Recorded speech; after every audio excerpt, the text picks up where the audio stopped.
sing the glory of the coming of the Lord.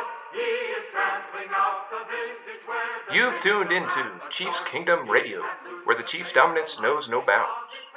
I'm your host, bringing you the latest from our glorious empire.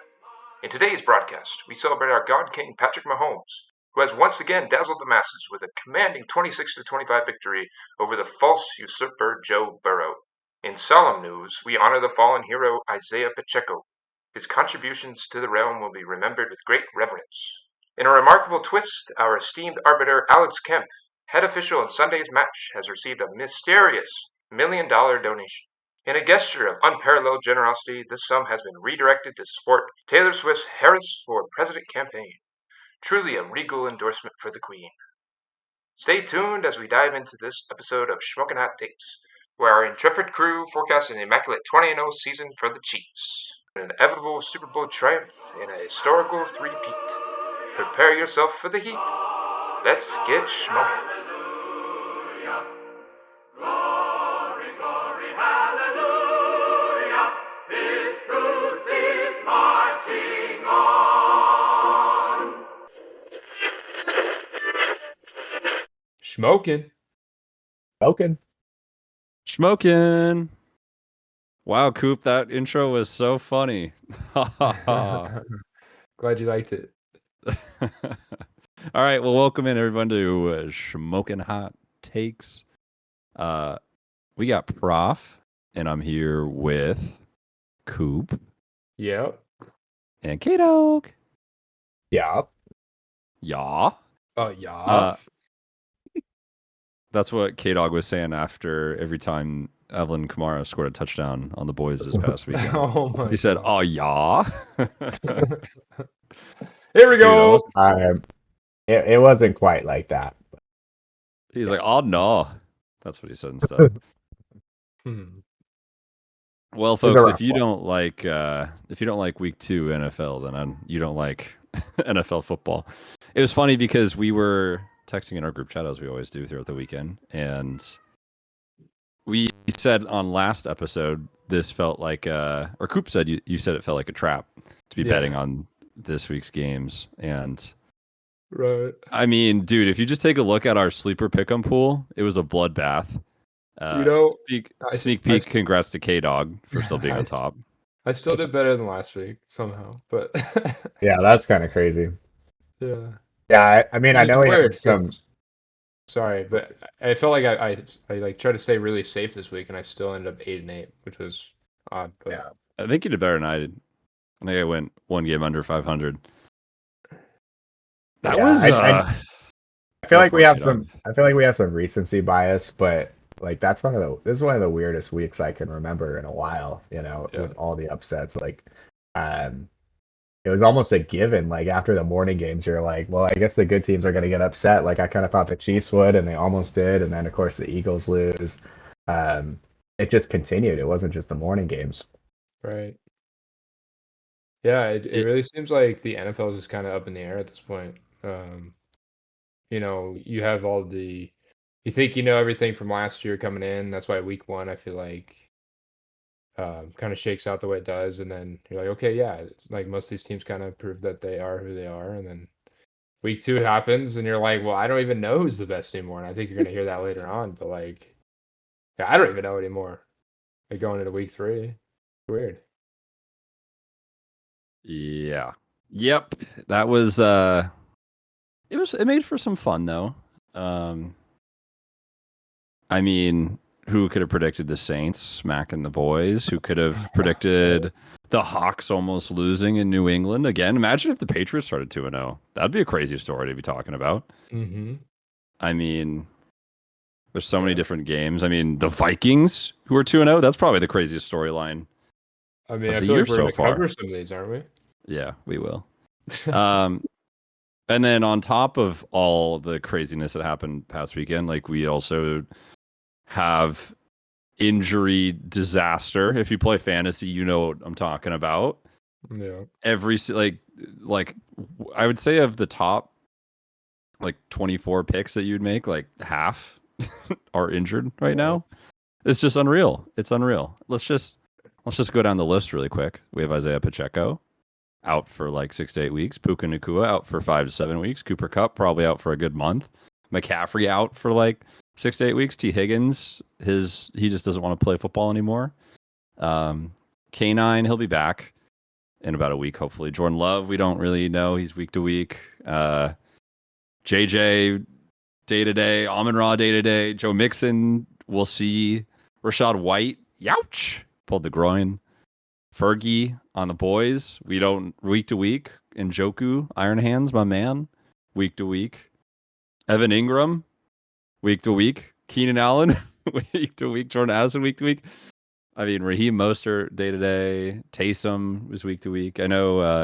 I think Achan's a little beat up too. Tua officially placed on the IR. Rest in peace. Debo was calf injury, I think. Yeah. Bryce Young, broken heart. Poor guy, got benched on the Panthers. And AJ Brown. Thank you for adding that, Coop. Gotcha. So that's a long list of pretty good fantasy players, man. That sucks. And that is even like, yeah, I mean, there's more to that too, right? Like, I mean, yeah, it's not even like the linemen. That's not like the defensive defensive players. guys. Yeah. So Yeah. The Tua thing, man, that was by crazy. 3. The Tua thing was crazy. That was tough to watch. And then you knew this is so bad. I saw a comment on Reddit after, and I was kind of thinking something to this effect myself, which I probably should have known up to. But when I saw it was DeMar Hamlin that tackled him, yeah, I saw a comment on Reddit that was like DeMar Hamlin raised his KD back to 1.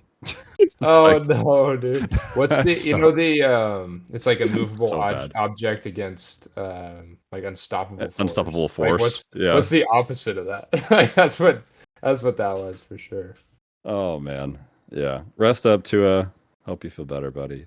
Yeah, man. Every team that purposely drafted Tua this year to name themselves Hawk Tua, not doing well. You know what? They deserve. I mean, Tua doesn't deserve that, but the teams that did that because of the name, they deserve it.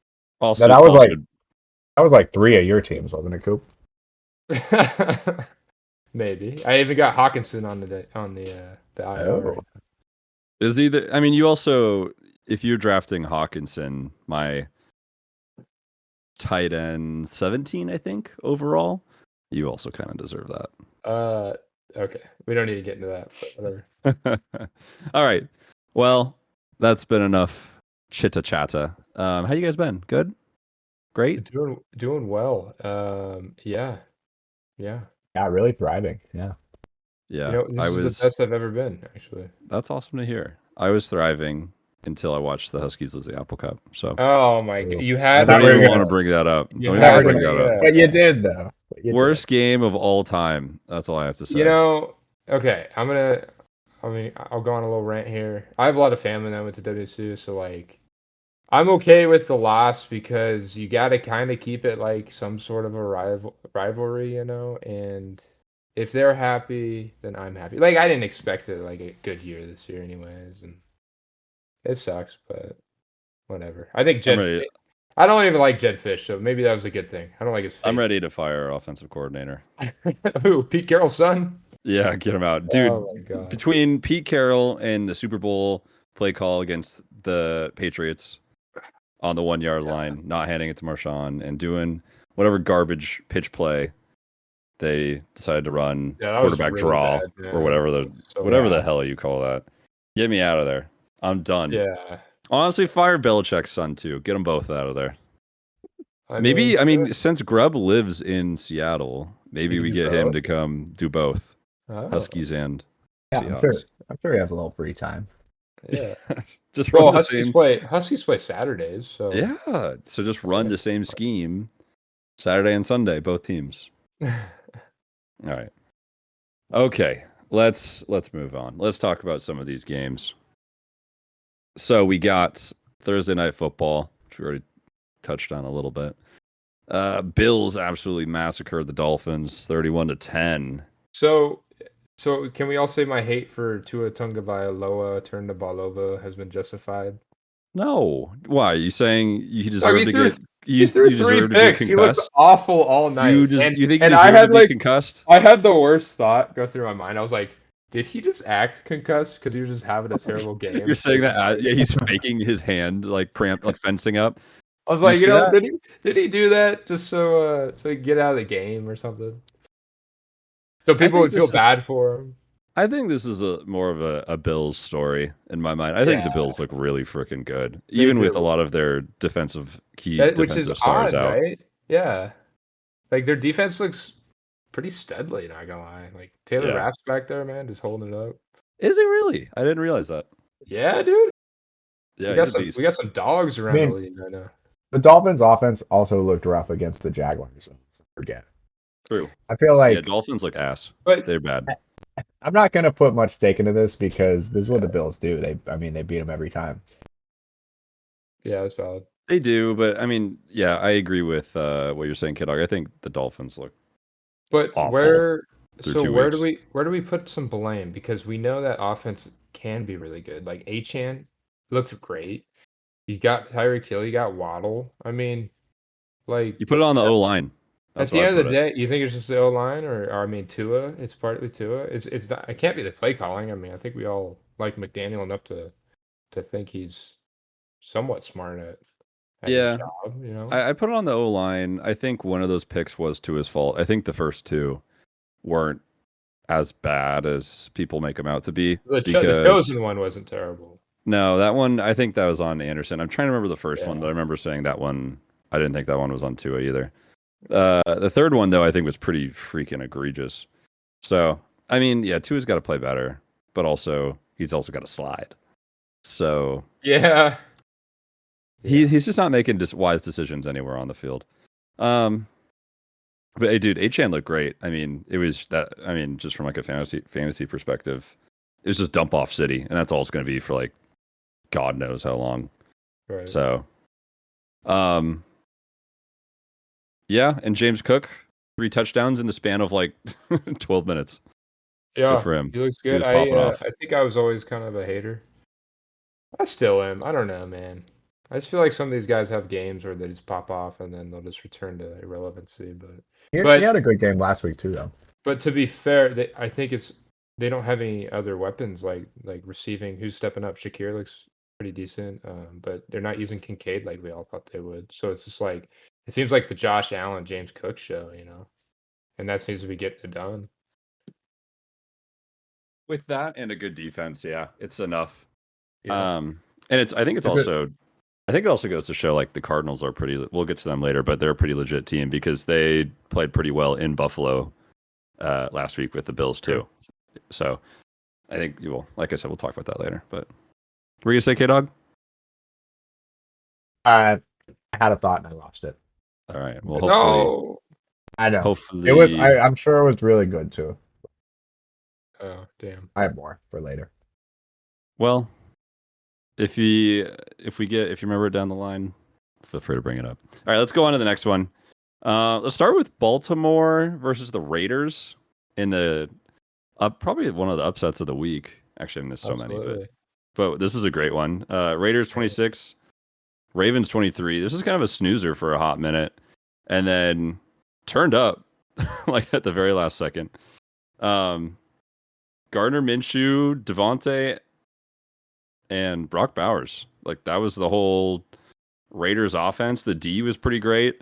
Felt bad for C-Dubs on this one because we were talking about how this was a smash under, and it was for the majority of the game, and then Ravens ended up Ravens scored a touchdown and then eventually hit the over.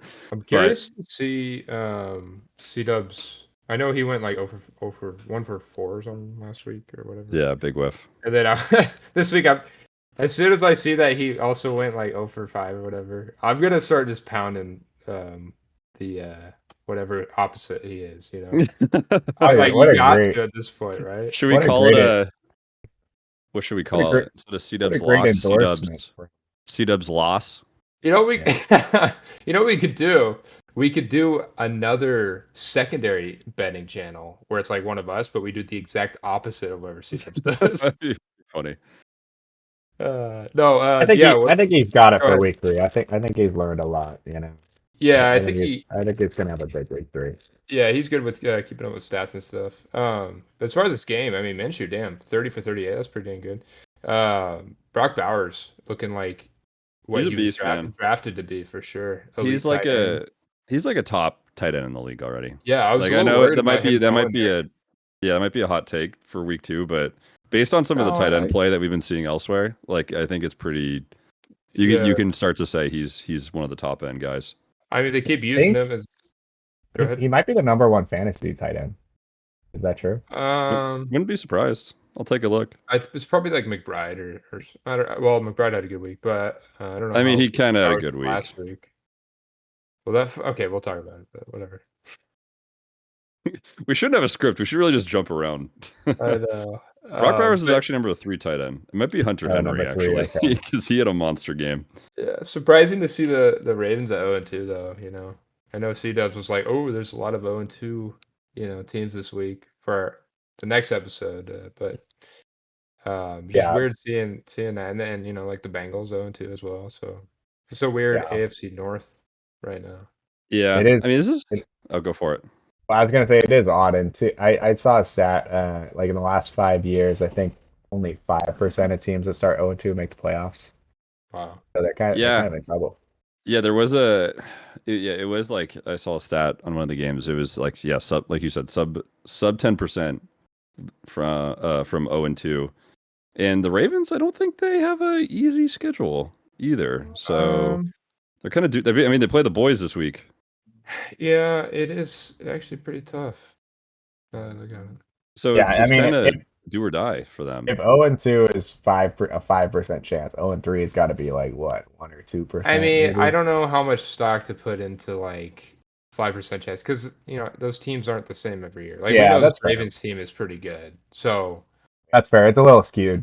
Yeah, it'd be hard to say that they wouldn't. The 0-2 Panthers are a little different. Yeah, compared to like an 0-2 Panthers, like of course they're gonna hit that 95% that don't. Was this game in Vegas or was this in Baltimore? Yeah, it was in Baltimore. Oh boy, that's brutal. And they're going into Dallas next week. Yeah, I mean, the Ravens aren't a good team. I'm just gonna say right now. I'm one loss away from calling them dead. I am. I can't wait for that. But you can't call this team dead. I mean, you still got Lamar Jackson. You got Derrick Henry. You got, I think his defense seems. I don't want to be like, oh, we stole their guy, but without maybe McDonald there, maybe their defense has just kind of fallen a little off. I mean, there's something to be said about that. Like, look at the Eagles when they lose their OC and DC, and suddenly like they're not performing in certain areas. It's a real thing. Right. Which I have some. I want to just talk about the Eagles too. I'm sure K-Dog does too. I think the Ravens. I was just gonna say, I think the Ravens kind of just fell asleep this game. I mean, they were up 10 with 12 minutes left, and then just gave up what? Gardner Minshew was cooking, man. Yeah. Yeah, that's valid. Yeah, I think I saw Devontae say something in a quote today, essentially like Gardner's got one of the strongest mental games of people I know, which I believe it. The dude's a dog. Yeah, that kind of makes sense with how he's his been through it in a way. Yeah. Like I think he uses that front as a way to like, I don't know, bolster himself, like that confident. I don't know.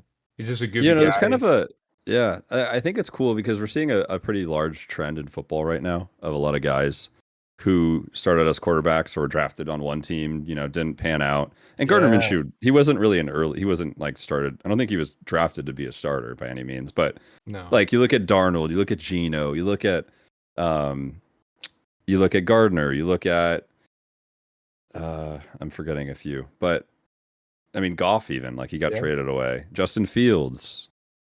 There's a lot of guys who, are coming in and beating their former teams, winning games, and with playing with a chip on their shoulder. It's awesome. I love it.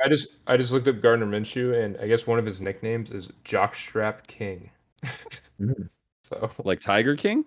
Yeah, but Jockstrap. Is that the basis? Yeah, he kind of looks like the Tiger King. But I think it's cool. You think Gardner Minshew is a grower or a shower? Dog, he's both, just like me.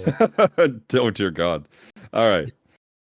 Do you guys have much you want to say about the Chargers and the Panthers? I mean, Bryce Young benched 26-3. So actually, there's one person to call out, but go for it. I did a lot. I didn't watch a lot of these games initially, but I did today. I took some time to kind of go through them at 2x speed on the highlights. And I don't know, man. I can't tell. I just want to talk about like Bryce Young, like the whole situation. I can't tell if it's like just him being bad or just like the whole team being bad, you know? I saw something today that essentially was a stat that showed that Bryce Young was pressured, I think, the least in the whole league this past weekend, which is alarming. And he didn't complete a pass over 10 yards. But my conclusion kind of was that their defense, the Panthers' defense, isn't terrible. So you can't really blame it on them just like getting blown out or anything, and like putting Young back on the field. I don't know. He's pretty bad. I mean, when you can, I mean, he's basically a check down handoff merchant. Yeah. And if you can't get a first down and you're just going 4 and out, like no matter how good your defense is, and I agree the Panthers defense isn't bad, like you're going to get tired and you're going to have to give up, like you're going to give up points eventually because you can't be the whole defense show, right? So I do want to say in his defense, I don't think the play calling was anything spectacular to like make him look better. Like I think they can do better there. I am surprised they decided to bench him this early. I think he deserved. Yeah. Like, I mean, I thought he deserved another chance, but I mean, they also have some pretty big games coming up. Like they got the Bengals, they got, they had one other one that I just saw and I missed on. I mean, we're gonna find out pretty quick how good Bryce Young is, or what the problem is once we see Andy Dalton in there. Right, exactly. Personally, I don't think there's a lot to analyze here. I think Bryce Young sucks. I think he's a bust. I think that's just I think that's it. K-Dog really doesn't hold back on this. I mean, I don't think there's. I think it's pretty obvious. I mean, you look at what he's done in his career, and he's been terrible. You know, I just think that's a tough situation. You're the number one. Yeah, but who cares? I mean, you're still the number one pick. You should still show some flashes, you know, and we haven't seen that at all. Sure. And now he finally does have some weapons around him. I mean, I'm just, you know, the only thing that, like, if only we could see what CJ Stroud would look like in this offense. That's like the only way we could figure out if he's a bust or not. You know, because if CJ Stroud looked just as bad, like, but we'll never know. We'll never know.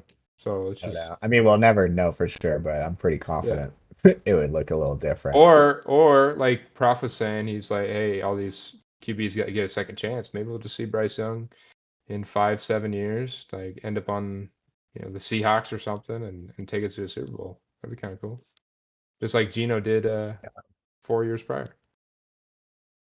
I could see it.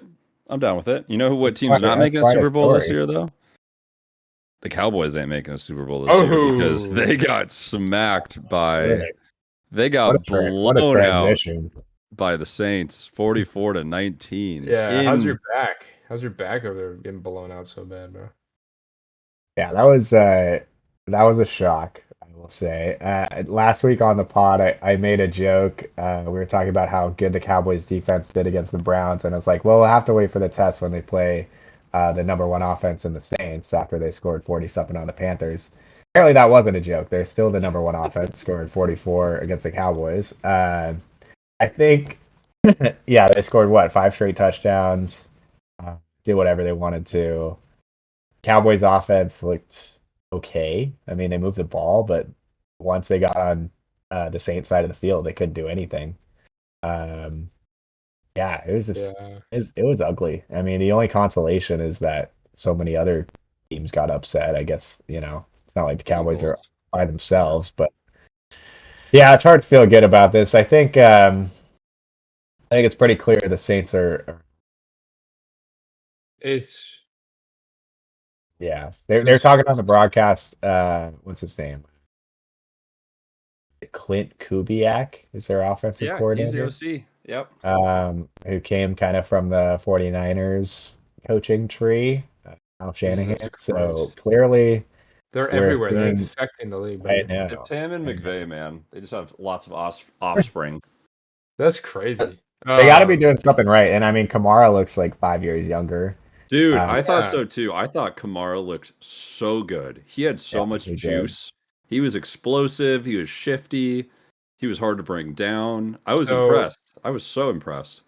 So I watched the highlights for this game, but what caught my eye the most was probably just the Saints offensive line, which is beating the shit out of your guys' D line. Like, I think that's what we're seeing around the league right now is these teams that are coming out of nowhere, like the Saints, the Vikings, whatever. This people we're not Bucks. expecting. The Actually, Bucks, not the like their Bucks. O lines are amazing. I think the Saints were just driving you guys back like 4 yards, and Kamara was like, "Okay, I got 4 yards. Now I'm gonna burst through a hole." That's why he's just popping off. Yeah, no, 100%. Yeah, because last week, I mean, the story was I think the Cowboys led the league in pressures last week against the Browns. This week, yeah, they could not do anything. I think you're right. They just got dominated. I think that's the meta that a lot of people are overlooking and have overlooked for a while. I think that used to be kind of like the meta back in the day. It was like bolster that O line, bolster that D line. You're gonna do a great job. But then it's kind of turned into the hey, we need superstars on the outside, wide receivers. We need that all-star quarterback. But you see with the Saints, like you got a great O line. Derek Carr, I'm not gonna say he's a world beater quarterback. He's a pretty good quarterback. You got some pretty decent weapons. Shaheed, I mean, Olave's good. Shaheed's been great. He's the alpha right now on that team. You have a great O line and then some good pieces around him. Like he's just gonna get to work. I don't know. I don't want to say these guys are winning the Super Bowl, but like it might. I mean, it might just turn out that way. I think. Well, maybe we'll wait till we get to our picks. I think it's gonna slow down a little bit, but clearly it has to. Not a bottom dweller team, And clearly, I think we all were probably. After kind of a lackluster year last year, we thought Derek Carr, I mean, he was good in Oakland, but we probably kind of thought, oh, his career is kind of over. He's not doing much, but clearly it's not. Clearly you put him in a good system, and he's still able to produce at a high level. Dude threw the ball 16 times and still had 243 yards, 2 touchdowns. Like, I know what's going on here? Anthony Richardson from last week. Way better than A-Rich. It's just, dude, it's because he's got one locked and loaded. This is better guaranteed than C-Dub's lock. It's a 60-yard bomb to Shaheed. He does it every week. I'm playing Shaheed next week. I can't miss the train there, bro. Yeah, I hear you, dude. But the thing is, he's been looking great outside of those opportunities too. Yeah. So but it's exciting to see. I don't think we can't not talk about the Saints defense. They look pretty legit too out there. And they've been good. They've been good prior years. Yeah. I think it's really like the OC, like you guys are saying. You guys hit on the head. OC and Clint Kubiak, and like they're putting a lot more pre-snap motion into play too. Like they're just getting a lot more movement on the ball. So yeah, man, I was totally wrong before the ball. Yeah, I know. I mean, we all were. None of us had the Saints high. Who's their head coach again? Like Dennis Allen, dude. I hate this guy, but now I kind of respect him. Like, I've grown to respect this guy. Maybe Keandre Miller does just suck ass. I don't like him either. He sounds like he would be a dentist. Like Dennis Allen. Like that just sounds like Dennis Allen DBS. Dentist. Yeah. Anywho, yeah, good for the Saints. It's cool. It's cool to see, to be honest. And honestly, I stand strong in this thought. The NFC South is actually very good right now, minus the Panthers. And they're way better than the NFC East. I'm putting that out there in the air right now. Well, we'll see this now. week, bro. For now, we'll see. We'll revisit that comment. If they can murder the Eagles too after this week, I mean, the Falcons already beat them, so take that. That's true, yeah. And speaking of NFC South teams, the Bucks just beat another consensus top 3 team, 20-16 in the Lions in Detroit, which is just like, what's going on, guys? What's happening here? The NFC South, which we all predicted to be the weakest division, just taking out top 10 teams left and right. I think Goff just had a terrible game, to be honest. Yeah, he was not good. What was it? 3 picks, I think? Bad, dude. Yeah. Like, they had every opportunity to win that game. and they just couldn't do They it. did. Like in the fourth quarter, just opportunity after opportunity. And Yeah, I they mean, just okay, couldn't do it. okay. I should have started with Aiden Hutchinson. Basically had some smoking hot take. I would have said last year. Like if I was like, He's got "Yo, like Aiden 5 Hutchinson's gonna have sacks. 5 sacks this game," you guys would have been like, "Oh, come on, bro." Dude, Like, speaking of people that got juice, he looks outrageous. He looks so freaking good. yeah, Just man. explosive, just on every quarterback. Like he looks unstoppable. He's quickly like putting himself in like a echelon with like TJ Oh, Watt. absolutely, man. And I don't know who else is in there right now, but it's a small Yeah. club. Lions fan 42069 just like he sent me DPOY question mark question mark. Absolutely, defensive player of the year. Let's go. Yeah, I think he's got to beat TJ Watt. That's probably gonna be his main I mean, competition. you get But 5 sacks in a game. I think he either got 4.5 or 5. He like tied their record or yeah, it was something. four and a The half. record. That's incredible, man. And he did most of it in the first quarter. So Yeah, I mean, the story though is like just the Bucks finding a way to win. Like, I don't really think this was on the back of Baker. He didn't have an yeah, exceptional game. He is 12 for 185 and one. He also threw a pick. he had some pretty clutch scrambles though. I'll give him that. He did rush for a touchdown. Rashad White got injured in this one, but I mean, also like, how about Chris Godwin? He popped off too, Dude, 7 yeah. for 117 and a So I tutty. kind of heard before the season started and stuff, they were like, "Oh, Chris Godwin's moving back into the slot where he feasted." I think he had that one year where he led the league in receptions. So because of McMillan, our boy, kind of moving into whatever spot he was in last year, Godwin was able to get back into the slot, and it looked like that really benefited him. I mean, he was just I don't know how many targets he had, but he was going off. I think he had 7. Yeah, yeah. I mean, it's a good team. Their defense is solid, like holding the Lions to 16 points, and it wasn't like the Lions like weren't really firing on all cylinders. Or Goff only had 2 picks, my bad. But like Gibbs was good on the ground. Montgomery was a little quiet, but Almond-Rod was, he back to his normal self. So You look at the stats in this game. I didn't watch so much of this game because unfortunately I was watching that other game with the Cowboys. But the Lions beat them in like every stat. I mean, total yards, they had over double total yards, passing yards, rushing yards, first downs. I mean, literally everything. The Lions beat them at, yet could not get the win. I don't know if you guys watched much of this game. I Yeah, did, but it didn't really feel like, I don't know, like I agree, like the Lions destroyed them on the stat sheet, but it didn't really feel that off balance in my eyes. I also think I thought personally it was gonna be a shootout. To be honest, I had taken the Same. over and Yeah. stuff like that. So it just kind of sucks when it doesn't turn into some entertainment fest. Yeah, agreed. Yeah, actually, just like speaking at the NFL level as a whole, But like, that's just kind of testing. Maybe. oh, my bad. Yeah. No, go ahead. Oh, I was just gonna say, sorry, I think I was delayed. Oh. Just like unders hit like crazy this week. So many Yeah. unders. I think Just not enough maybe we're scoring. moving into more of a defensive league this year. Like I think C-Dub's maybe it was last week or combined this week. He showed us a stat where it was like the touchdowns in week one were like 20 less touchdowns in week one. Or no, that seems absurd. But there's a lot less touchdowns Yeah. to start the season than last season, even the last 10 years. So I think we thought we saw that last year, but it seems to be trending that way. Yep. Yeah, let's move on. Another kind of gross game. Although I guess like you can say I'm happy. I'm happy for Packers fans because they got a dub out of this game. 16-10 over the Colts. My question for you guys on this is what do we make of A-Rich? Like he's throwing for 50% and it just doesn't work think for me, he man. is exactly who I thought he was, to be honest. Like, I was never that high on him. There's a reason why this guy fell to the 11th round in one of our leagues. I know you're in that league, Prof.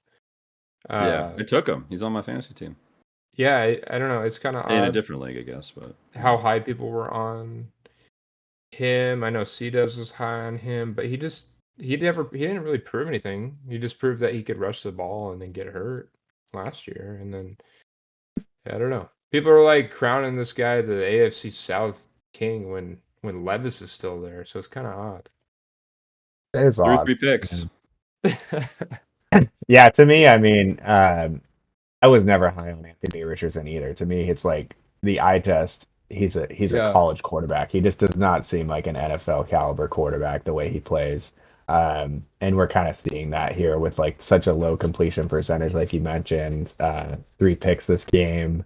I mean, I'm not ready to write him off quite yet because we got to remember what this is his 4th or 5th game he's played.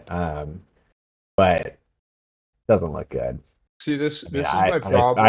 I don't expect him to turn personally.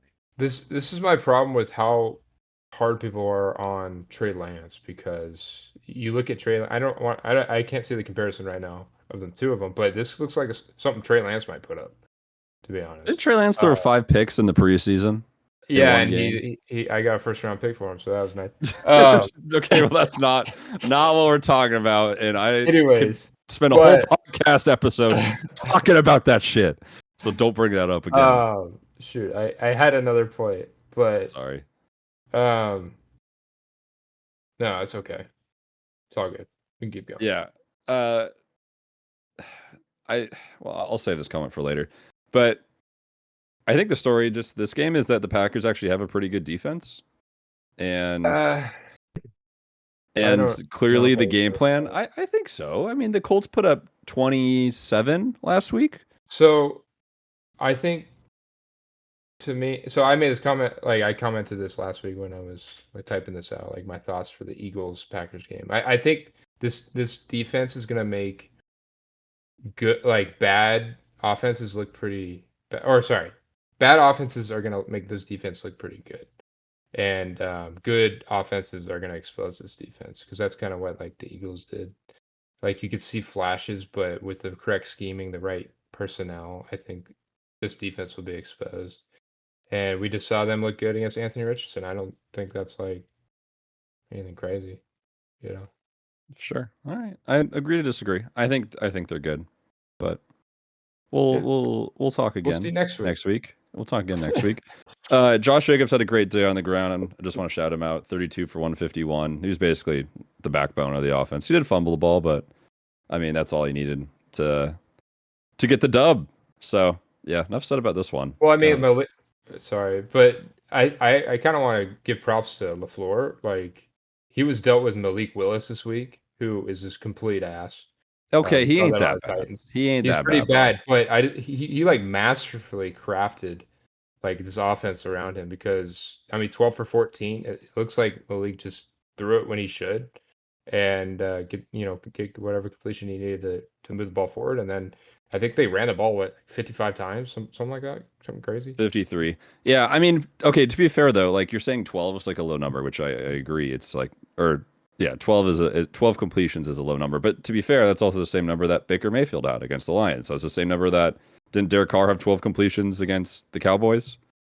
Sure. So like it's just like I feel like, to comment on your earlier point about we're moving to more of a defensive, maybe run heavy league, that's just kind of the way things are now. 14 attempts to 55 rush attempts, that is much more lopsided than what we saw in the other games. But well, that's what he had. Baker was 12 and 19, so it's not that far off. But sure, right. Yeah, I agree. That's the strat. That's the game plan, and that's going to be the exact game plan next week too. Let's do it. This is a gross game. I don't really have much to say. Browns, Jags, 18-13. Jags are terrible, man. That's what I gotta say about this one. And Deshaun looked marginally better, but I'm fading the Jags, bro. Like they're not. If they crack my top 10 this year, I'll be shocked. They do not look good. I know K-Dog is barking to get back into this conversation, but I saw a stat that was like Gardner Minshew sets to join in the league, has a better record, or like has better stats than Trevor Lawrence. Yeah, T-Law hasn't won a game since Thanksgiving of last year. Yeah, it was like It's like He's Gardner terrible. Minshew as a journeyman quarterback who's like joined random offenses has I had a love that. better experience than Trevor Lawrence, who's had an offense like handcrafted for him, basically. Yeah. Speaking of low completions, T-Law only had 14 in this game, 14 to 30. He stinks, bro. Like, it's not a good. And this is a weird one too. Evan Ingram went out right beforehand. I mean, Yeah, that was weird. I don't know if that plays into the bad day. I mean, the Browns defense isn't anything to slouch at, but just bad game for T-Law. Like, this is gross because the Browns offense is gross. It's just, you just don't want to see games like this, man. So Yeah. Keto, what you think, man? I don't know. I'm kicking myself because this was one of my my first instinct was to pick the Browns in this game, and I went with the Jaguars, being that they were at home. I'm kind of kicking myself for that one, for trusting them. I'm totally with you guys. Jaguars are just, they're not good, and Trevor Lawrence at this point is, I don't know. I don't know. We keep thinking he's going to turn it around, and granted, this is a good defense in the Browns, of course, but he's just not even close to what he was supposed to be for the Jaguars. Right. And we've seen a lot of it at this point. I don't know that that's really going to change. I think I'd rather be in a position like the Panthers where your quarterback's just like, he's probably not the guy, and you just start looking for alternatives. Whereas the Jaguars have been in limbo the past 3 years with T-Law, which I guess they won a playoff game, but that doesn't amount to much for a first overall pick in the span of 3 years. So, and then they're going to have to make a decision. Well, I guess they already paid him. Yeah, so they're stuck with this guy. So you're going to stuck with kind of a mid team for the next, another 3 or 4 years? Yeah. I mean, I don't envy that position. And if if that was my team, I'd be pissed. Right? It'd be great to have C-Dubs on here to talk about it. But how much more slack are we going to give this guy? Like, I want this guy to succeed. I think. No, I'm done. I'm done with it. Let's move on. I think a lot of slack come from like watching them in college. Like, T-Law looked good in college. I know that. So it's like, when are we going to see that again? I don't know, man. I don't know. I'm not ready to write him off, but it's been so, like, he's had so many chances. Yeah, and he's got 3 good wide receivers at pretty much all points in his career. Yeah, I'm done with him, man. Well, all right. I guess 3 is a bit of a stretch right now, but yeah. All right, let's move on. This game, we got some juice, and as a Seahawk fan, I'm excited to talk about Vikings take down the 49ers. Sam Darnold revenge game, 23-17. How about it, boys? At home, awesome touchdown, 97-yard bomb to JJ, which that was such a fun play to see JJ. He looked like he was about to get caught and then runs to the other side of the field. I know, that was wild. Sneak into the corner. I think Ty Chandler had like a shockingly good game, 10 for 82 on the ground. Better than Jones. Better than Jones, yeah, which was interesting. He had a fumble. Sam Darnold ran on the ground for 32 yards too. Like, honestly, just a great game overall for the Vikings. Their defense looks pretty solid. Yeah, I think this is another team where it's like the defense is really good, and I didn't expect that, to be honest. I mean, I don't keep up with defenses too much. It's more like, hey, the defense was good last year, probably gonna be good this year. I mean, Vikings were pretty last year on defense, but I don't know. I just didn't expect it. Got rid of Danielle Hunter and stuff, and then nobody expects Sam Darnold to be good, and he just keeps going and being good. So it's cool. I do want to toot my own horn. I was a little high on Sam Darnold coming out of the summer. I wasn't riding him off. Hey, there you go. That's cool. I wasn't riding high. I wasn't saying he was the worst. I definitely was riding him off. Yeah, this is a weird one. It doesn't really make much sense. And two, like, I mean, the Vikings, I'm double checking this. I think they had a lead the entire game. Oh, I guess they went down in the second quarter, but yeah, they pretty much controlled this game. I mean, they were up 23-14 in the fourth quarter. Like, a fairly comfortable win over what we thought was the second best team in the league. Weird, I don't know. Yeah, and I would love to hear. I'd love to hear Niners fan perspective on this one too. Yeah.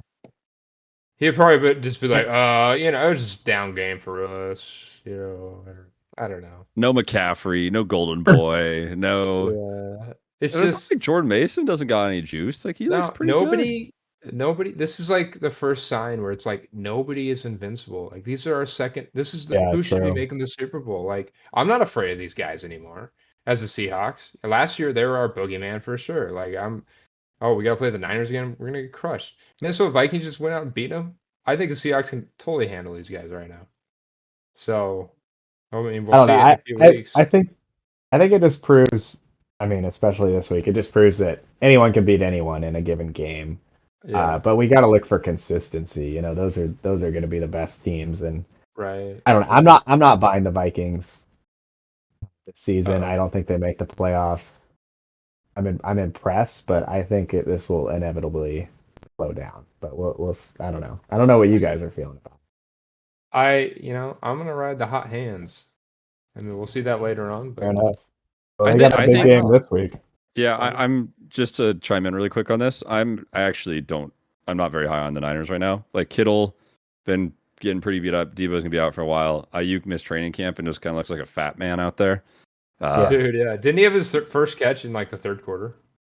Uh, don't know Something like about that one, but yeah, he only had 4 catches for 43 yards. Like, this team they're not doing it right now, and I don't honestly see them doing it. And if Darnold's putting 23 on your head, So, so the only thing, I think there needs to be a warning to be like, okay, hey, we had the first week, we thought we knew who people were, and then that was proven wrong in the second week. It's like now we are very low on a lot of people that should be high, kind of thing. Like I could totally see the Niners come out and just like be very good the rest of the way. oh, for sure, you didn't ever count them out So fully, but yeah.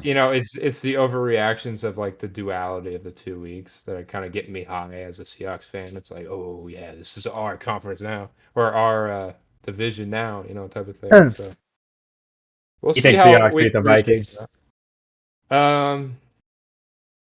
It'd be a good game. It'd be a good game. All right. You say I can the don't know. Seahawks beat the Vikings? Yeah. Yeah.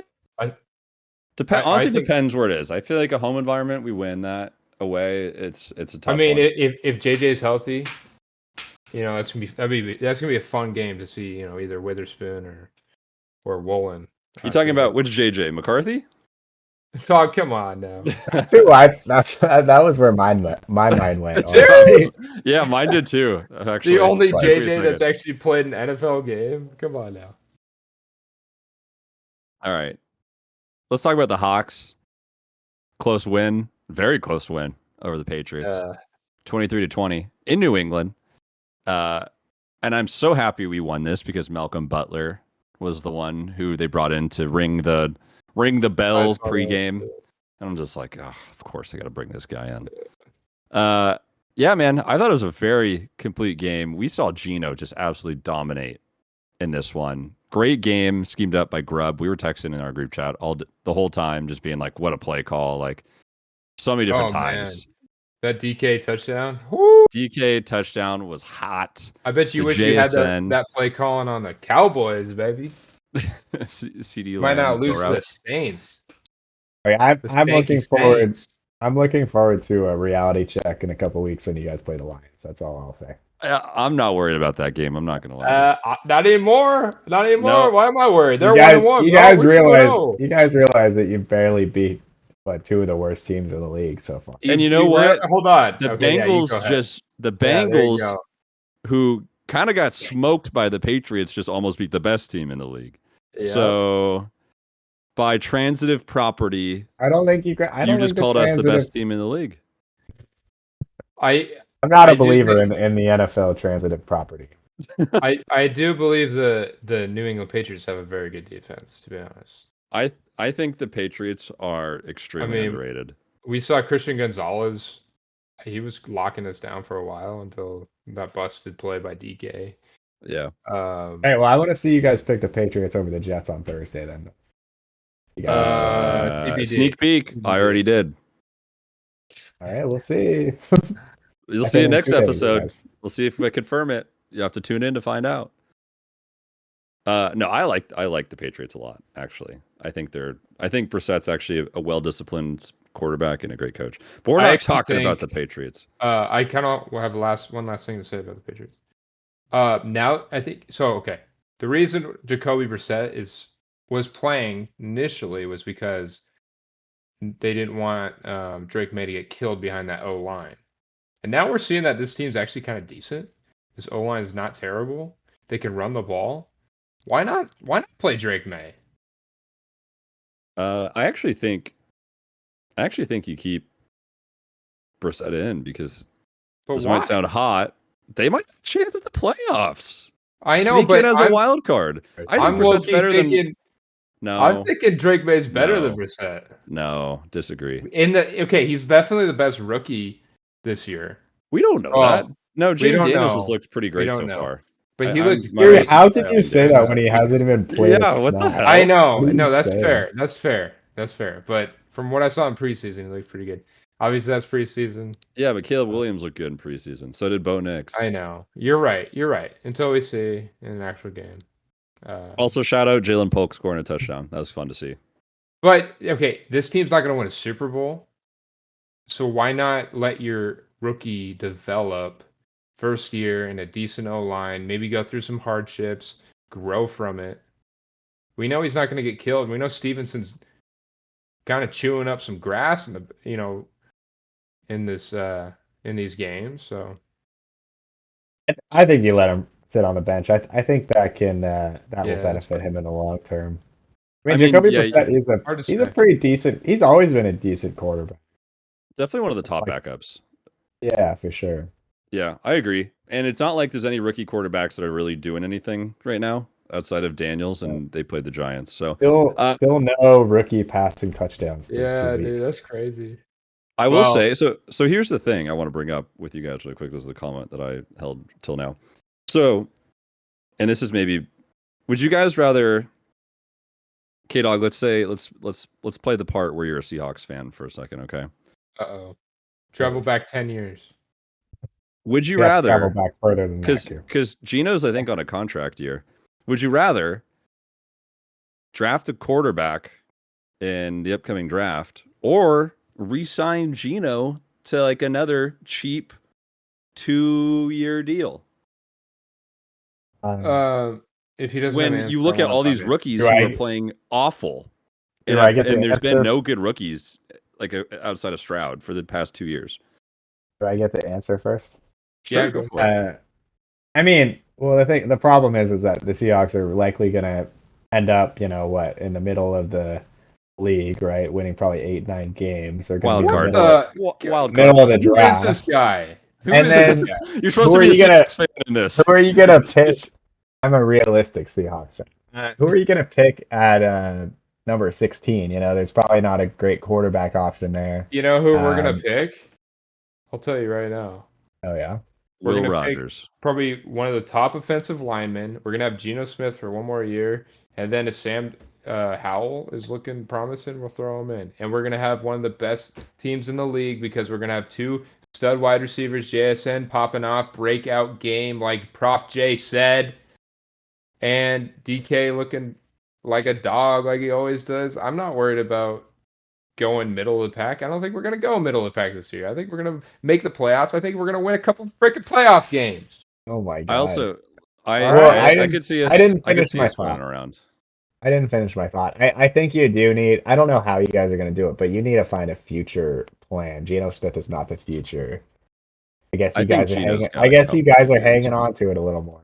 I do because I love it. Keep him. He played a great game with. We didn't have a running back this week. Like Charbonnet, I'm sorry, he's not. He's not the guy. He's not our future running back. If we ever lose K9, he's not good. So I think Gino's just fine now that we actually got rid of Shane Waldron's bum ass. Sorry, Bears fans, he's not helping you guys out. And yeah, I'm ready. Let's keep him rolling. I agree with you, Gino, Coop. man. Yeah, I agree. Let's take some linemen. So what my problem is with Gino is that I think he's gonna have a great year and he's gonna be coming for a bigger contract. that I don't know if we're going to be willing to give, because that's what he was trying to do this year. And I think we were able to restructure it in some way. But I think he's going to have another good year. I mean, he put up 330 yards passing, against pretty decent Patriots pass D. Keep doing that every game. I mean, we're seeing what that Grubb offense looks like. I think he's going to have a big year. Would you give him 40? Yeah, I think I don't know. I'm the last person to ask how much money to give to a quarterback, because I want these guys to be playing very much. You don't play them for free. I want them to be playing for incentive base. Like, okay, you got a $10 million deal, but if you go out and throw 50 touchdowns, you get 30 million. If you also throw 4,000 yards, you get another 20 million on top. That sort of thing. So I don't mind paying him if he gives us, the production. So. All right, that's enough Hawks talk for today. Let's go to the Jets. I like that. Hold on, I like that name, Hawks Talk. I think that needs to be like another offshoot of Shmokin Hot Takes. Hawks Talk. Okay, we'll make it another podcast. We could do it. 15 minutes. A small segment, similar to C-Dub's Locks. All right, Jets beat the Titans 24-17. Coop, are you feeling okay? Are you feeling down and sad with the Titans being 0-2, as every single one of us predicted except for you? Dog, you got to realize something here. I am through and through a Seahawks fan. Whenever I say I like a team that's not the Seahawks, I'm a bandwagoner, all right? You got to ask me how I'm feeling about the Chargers this week. We'll get to that. Titans. Well, we already talked about the Chargers. What's a Titan? I don't know about a Titan. Will Levis is a Titan, and he stinks. I don't know. I feel like we got to do some editing and bring back some clips of some of the things that Coop said during the preseason. Yeah, seriously. I don't want to just let that disappear. Like, all right, fine. He's trying to brush under the rug. All right, fine. I think that Levis is getting in his own way quite a bit. He has all the tools available to be a pretty decent quarterback, but he's just very stupid, and he likes to go off script. He likes to go against orders. He'd be a terrible soldier.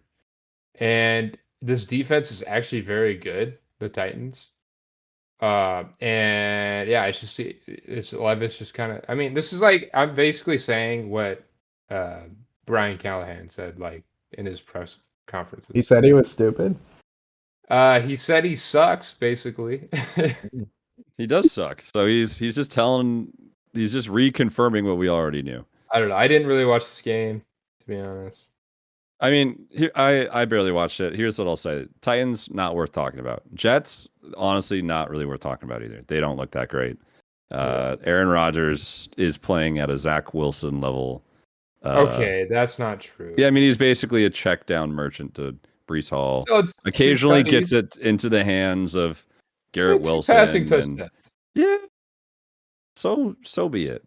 It's not that special. They don't look that great. I think the defense lost a step. Honestly, to be fair here, we just saw K-Dog go to the defense of Kirk Cousins and the Falcons, and they got to knock some rust off. I mean, you got to remember, this guy's coming off an Achilles injury, and I think it's going to take some time before he's slinging it down all around the field. He's gonna. Well, maybe he should have played some preseason. Maybe he should have lost a little bit off that ego. I agree with Coop. I think this team could have a late season, mid to late season resurgence where we're like, oh my god, the Jets are really gonna could cause some trouble, and they're just treading water right now. They won a game they needed to. But at the same time, I could see them missing the playoffs too. I could see it going either way.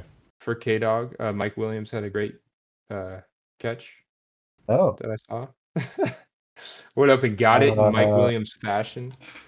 Wow, I know. I'm gonna have to look into that. Receiver in the league. I see he had 1 for 19. So yeah, I'll have to check. Yeah, that was it was like a third down, or a fourth down clutch play. It was pretty nice in the fourth quarter. Yeah. Well, I'm gonna have to look into that, Coop. Thank you. Yeah, man. K-Dog's about to go to bed. I was gonna say he's about to go to bed and have some fun later tonight with Mike Williams. All right. let's breeze through this one quick. The Commanders beat the Giants 21-18.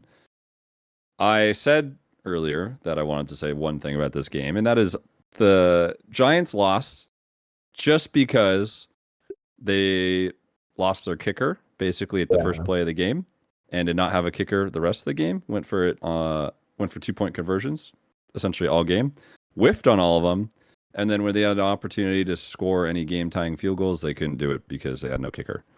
So I'm taking this game as if I won it. I asked Sleeper to give me the dub because it's not my fault that the Giants are stupid and didn't have a kicker. And honestly, they should have won this game. They really should have. I thought Malik Neighbors actually looked really good in this. But yeah, I had the same. I had the same thought. I mean, they probably gave up like at least 5 points from not having a kicker, if not more. Yeah, so I agree. And Malik Neighbors, yeah, he looked really good. He's gonna be their entire offense. Looks like. Yeah, dude, Malik Neighbors, 25 targets. It was pretty good, huh? Like 25 targets. That's insanity. Wait, that's true. That's through 2 weeks. Oh, was that okay? I thought you meant in this game. That was yesterday. Are you sure? No, that'd be crazy. Hold on, I'm looking. Oh, you're right. 2 weeks. Still a great number. Yeah, I was looking at ESPN, and it had the 10 and 25. I was like, "There's no." This guy had 25 targets yesterday, caught 10 of them. But still, 10 for 127 is a tutty. Yeah, good for him, man. Yeah, and Daniel Jones. Good. Yeah, I think Daniel Jones kind of survives another week here, because he didn't. Yeah. Commanders' defense isn't great, but better than nothing. Singletary actually looks pretty decent in this game too. And Daniels. I heard he has a better yards per carry than Saquon. Does he really? Yeah. That's awesome. Good for him. Yeah. All right. Yeah. Not a whole lot to talk about with these guys. How about the Cardinals obliterating the Rams, the Marvin Harrison coming out party? Dude, he looked great. Yeah, but then he had a crazy first quarter and then didn't touch the ball the rest of the game. I guess he didn't. They were up. I think at the end of the first quarter they were up like 21-0 or something like that. Yeah. 14-0. My bad. Yeah, fair enough. I don't know, but he did look great. I'm not trying to take away from it. I was just disappointed to see that he didn't continue it. The Cardinals are a legit team, man. Actually, they're pretty good. I think they're a team that is going to look hot and cold all season long. To be honest, nah, disagree. The Rams are so beat up. Like, how much can we really? They just played a good game against the Bills, though, guys. They had 28 rushing yards. The Rams did. Yeah, the leading rusher, DeMarcus Robinson, leading receiver, 50. Like, this Rams team is dead. We can call them dead, and they will not. Are you officially calling them dead on the season? 6 weeks. I mean, they might be 0-7 by the time Cooper Kupp comes back or something. Yeah. Like, they let James Conner get 6 yards a carry, 120 yards, man. And we all know James Conner sucks. Yeah, exactly. Stop it. I mean, at least Now on the flip side, we had Trey Benson. Who says that he sucks? I hate you guys. I just want to say Trey Benson had 11 carries for 10 yards. That was Did he really? Yeah. I've never spoken that name through my mouth ever, so I don't know. Actually, that's not true. You said Trey Benson looked good last week. That was targeted towards Prophet J. I know. No. Hold on, I'm fact checking this. I think you missed a 0. I see 11 rushes for 100 yards. Wow. So, all right, the Rams got the 49ers, Bears, Packers, and then a bye. So they could maybe beat the Bears, but they're not going to beat the Niners and Packers with this team right now. They're going to be 1-4 by the time maybe Puka gets back. I don't know. Yeah, they're screwed. So they might be dead. Honestly, I'm okay with that. That's fine. Let them die. If the Hawks win the division through injuries of other teams, are we going to feel like this was fraudulent? No, because, depends on how we do in the playoffs. If we go into the playoffs and then lose, I'll feel like it's a fraudulent. It might be. It might come down to us versus the Cardinals, honestly. All right. I don't know why you're writing off the 49ers right now. That's going to buy I think the Cardinals look good, man. I genuinely do. I think they're a good team. But we'll see. No, I'm usually ahead of you guys on this. You guys will see the truth here soon. What? Yeah, a little bit. The Cardinals might have made my top 10. Well, they play the Lions this week, so we'll see. Yeah, They don't have a terrible schedule coming up. Like, actually, their schedule's not terrible. They got the Lions, Commanders, Niners, Packers, Chargers, Dolphins, Bears, Jets, bye. Like, that's not a terrible setup. They could win the majority of those next games. Yeah, so maybe you'll be putting the Cardinals in your top 10 too. They might already be. Okay, all right. Let's just jump to it right now. Oh wait, that's next episode. All right. Pittsburgh beat the Broncos 13-6. A little closer than I would have expected, but really, I don't know. I kind of feel like this was the only game that, rather than maybe the Chargers Panthers, went the way that we thought it would, right? yeah. This is about exactly what I expected. Two good defenses, two bad offenses. Yeah. I mean, who was the one that scored the touchdown for the Steelers? Darnell Washington. Oh no, it was his only catch of the game for 1 yard. Oh, congrats to that guy. I don't really know who that is. I don't either, but congrats to him. Yeah, I mean, there's not really much to talk about. Bo Nix threw 2 picks. Justin Fields completed 13 times. Kind of did the Malik Willis. Complete 12 to 13 times. Have good defense. Yeah. Freiermuth was the leading receiver. I don't know. Not much to say about this one. Steelers still look good. That defense, I think, is elite. But anyways, let's move on to Sunday night, or the better game on Sunday. The Chiefs narrowly defeating the Bengals 26-25 after the controversial PI call to extend the drive after the missed 4th down conversion. K-Dog, how did you feel about that? Do you feel like it was a justified call? Yeah, I don't feel like it was that controversial, and that might be controversial me saying that. I mean, I get it when you're watching it in real time. It seems bang bang, and you're like, maybe they shouldn't have thrown that. But when they show the replay, to me it's pretty clear that he got there early, and so I'm okay with it. It sucks that it's a close call. It sucks that happened on 4th down.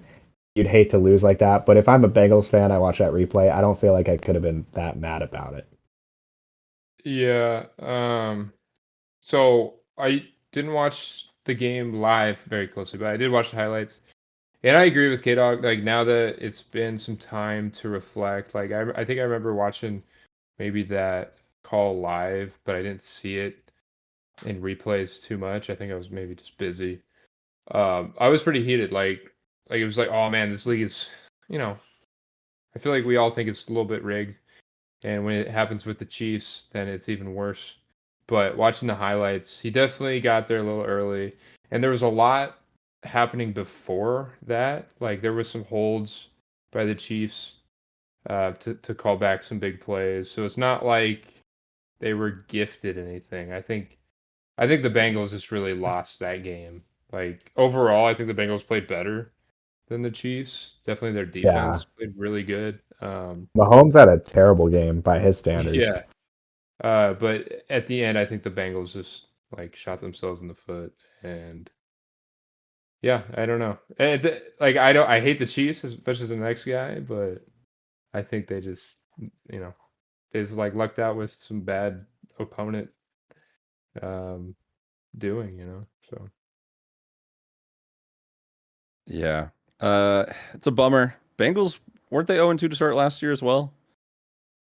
I think they were. They might have gone 0-2 every year. I mean, I know the last time they went to the AFC Championship, I think they started 0-2. Hey, one of the 5%. Yeah. Sure. Here you go. Yeah. Yeah, I agree. It sucks seeing the Chiefs win, but yeah, they're gonna do it. And I think you guys were saying the Steelers Broncos was one of the few that actually went how we thought. Somebody said this past week when we were discussing this game that they were expecting it to be very close, and if not, the Bengals to win this. Was it you, K-Dog, who said that, or was it this two? I thought that said that. No, The I Bengals are didn't gonna say blow that, them. but I did text morning games. I'm like, well, looks like the Bengals are gonna win, Yeah, but we can't I remember. was almost right. Not quite. Yeah. I remember saying like the Bengals could do something really funny, and then we talked about how like it could be a Yeah, different. We I talked about think the Bengals a little differently yeah. after that. I feel like we all acknowledged that uh, Yeah, this could be a close game, but none of us were brave enough to pick the Bengals, and I guess rightfully so. Yeah. My one thought on that PI call was just it just felt like in those instances a lot of time they just hold on to their whistle. They don't put it in their mouth. They just let it go. And it felt like yeah. times, but I don't know. I don't know. Anyways, I I think think it would have been worse to let it go and then to see that replay. Like I think that would. I think it right. was the right. I think it was the right call. It sucks that a game is decided on that, but I think it's the right call. So I do just want to say that we're talking about a team with. I think we can all acknowledge that Patrick Mahomes is a generational talent and could end up being the greatest of all time. he's And on that path. with Yeah. that comes this guy has an incredible football IQ to where he is going to set up scenarios where it's going to benefit his team. Like that throw, he could have saw something and say, "Hey, if I throw this here, there's a good chance that defender's going to have to come through, um, my receiver, and that's going to draw a PI." Like these people are the top of the top, and especially him. I think it's more than likely that he was just like, hey, if I throw this here, like this is a high risk, high reward. I might get a flag here. And I saw a stat that he has like the most PI, um, what was it? Most interceptions like return or called back for PI or like plays called for PI out of anybody in the league. And it just proves how smart this guy is that like he's gonna see something, he's gonna exploit it. And I don't think we can get too mad about it. Like we just saw it happen. Yeah. That's the true greats. They find ways to exploit the rules into their Right. favor, right? And I feel Exactly. like that's what we see a lot of that in like the NBA, and they're just doing that here. True. So Good example. yep. Let's yeah. I mean, we'll see. We'll see how the Chiefs do for here on. Someone's got to take them down first for the first time this season. They ain't running perfect. All right, let's go on. Sunday Night Football. Texans beat the Bears 19-13. Kind of an ugly game again. Stroud versus Caleb Williams. Caleb Williams still hasn't thrown a touchdown pass, right? So that offense just looks bad. C-Dubs was on this too, where he said DeAndre Swift, fade him into the sun. He looks bad. Keenan Allen's been hurt. Like DJ Moore was getting pissed during this game. It's just the O-line, man, just not giving him a whole lot of protection. Just ugly game overall. From the Bears side, at least. Yeah, I think the Bears have a legit D, but They do. we're Yeah. seeing some growing pains around Caleb. Whether it's just him, is he just bad? I don't think he's bad. He's got all the talent. We've seen a lot of bad play calling from Shane Waldron. I think we saw that at the Seahawks. Another perfect storm example. It's like this kid comes in and we expect the best out of him. I called this early on, like I think the whole world expects this guy to succeed, and he has a team built around him that should on paper, but we're seeing him not do that. So we're gonna see, this was my big thing coming into the season. Is he gonna be able to hold up mentally in the NFL?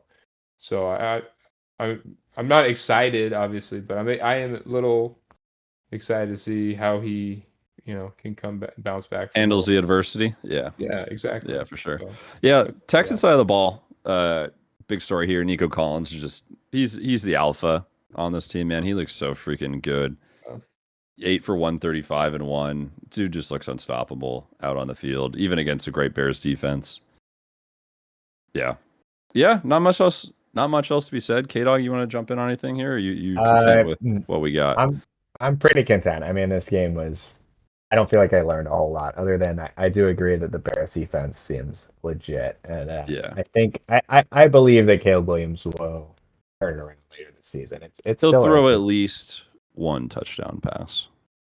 Yeah. When right. at what point does a rookie not throw a touchdown pass where it starts becoming a Shmokin take, where to say no rookie will throw a touchdown pass this week, or the antithesis, one rookie will throw one touchdown pass this week? I mean, Just saying. I'll let you do it this week if you want. All right, bet. Maybe I'll How say many nothing. rookies are starting right now? Like 4, I I think. don't even know. Is it 4? Yeah. 4. Nix, Caleb, Daniels. Is that it? No, I'm forgetting one. Maybe that is it. We're forgetting one, I think. Anyways, who cares? And you'd basically call Anthony Richardson a rookie, but he's trying to touchdown pass. Anyways, K-Dog, how about you lead on this next one? Falcons 22, Eagles 21. How happy did this make you? Quite happy. Not only is the NFC East tied again, but it also propelled me to a week 2 pick'em win, where I had the Falcons. And yeah, I mean, this kind of, I'm glad to see that the Falcons, it was just, kind of an anomaly last week against the Steelers with just a tough game. They came out here, they did what they had to do. They got the run game going. I think they had 150 yards on the ground. Kirk Cousins led a game-winning drive in prime time. New team, new Kirk, I guess. Yeah, I mean, I'm impressed. Right. I mean, I know we're probably about to talk about the Saquon Barkley third down play, but yeah, I mean, I know the Eagles were also shorthanded with no AJ Brown. Jalen Hurts continues to look pretty mediocre to me. Yeah, that's my takeaway, I guess. The Falcons got a very much needed win. Much needed win. So my thought, as much as I like the Falcons, I do, I do like the Falcons. But would you say the same thing if this was a 21-15 loss for the Falcons, where you're like, oh man, I was wrong. The Falcons look rusty, because like the only time the Falcons really looked good besides Bijan, which we saw in the first game, Bijan looked good, uh, was the last 2-minute drive. It was like finally all the rust is gone. Like Kirk is slinging it to Drake London, and I lost by .14 in a league because Kyle Pitts happened to catch a first down 10-yard ball. And, Oh no. like, that was the only drive they really looked good. And if Saquon, like you're saying, we're gonna bring this up, if Saquon caught that ball, or if you want to go the route where maybe Kellen Moore shouldn't be calling a pass play, if they had just ran the ball twice or whatever, it would be a 21-15 loss for the Falcons. So Right.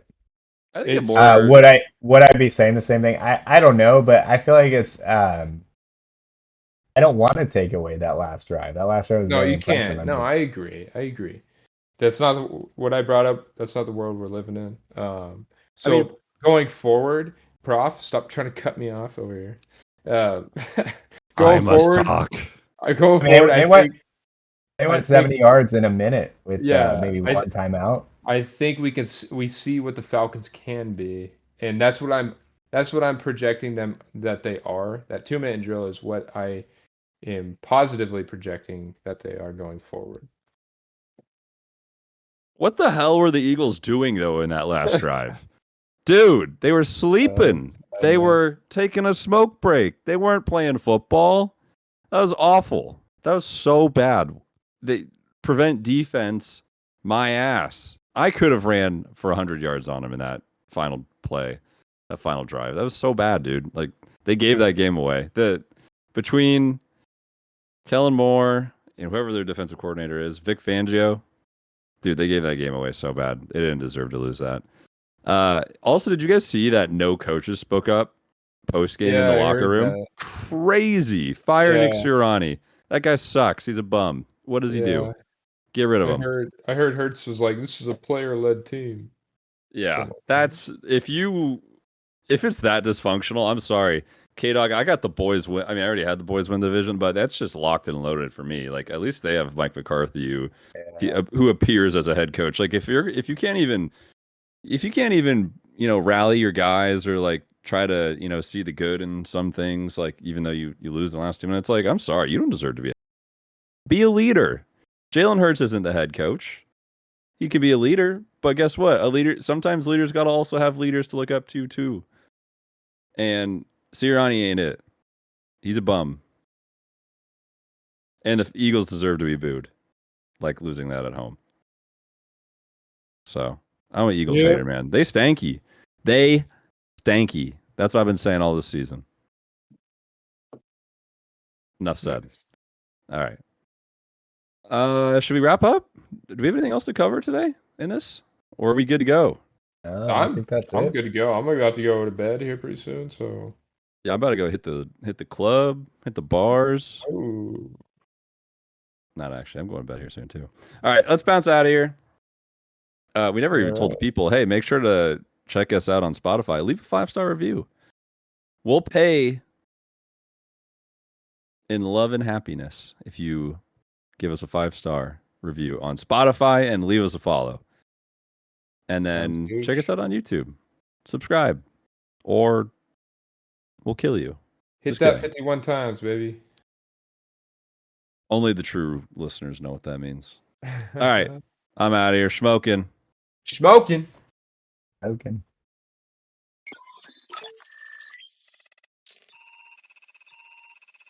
Stay strong. The resistance is gaining ground.